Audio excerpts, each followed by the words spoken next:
Okay, so now we're gonna pipe that quintessential rose. So I have a rose nail. This is a number 7 Wilton rose nail. I can't remember which ones you get, but notice how this spins in my hand. That's what you have to do.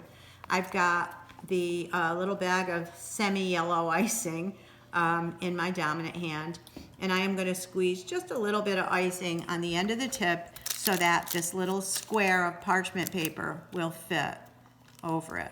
So now I'm going to center that paper as best I can.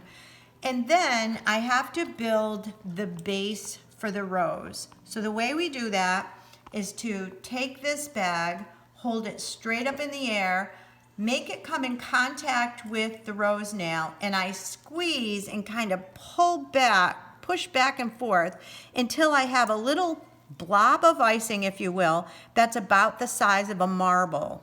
And I would say that's about the size of marble. We can kind of smooth it out and make it a little rounder if it wasn't really round.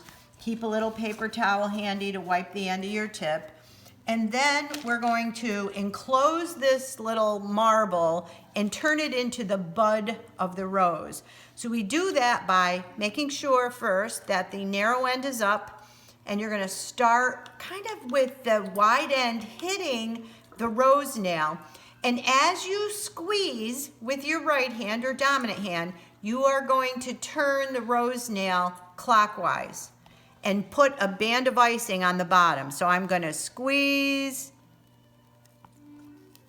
and turn at the same time.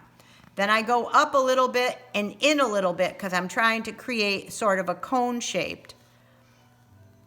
And then finally, my last one, maybe I can put one more and get it closed up. There we go. All right, so now we have our bud. Now to begin the petals, we start at the top. And basically what we're doing is squeezing in place. We're not moving. Your hand is going up and coming down, but the rose nail is moving. So essentially what you're trying to do is to create what I call rainbows. So I start here, I squeeze and turn, and that's what it looks like. Little band of icing.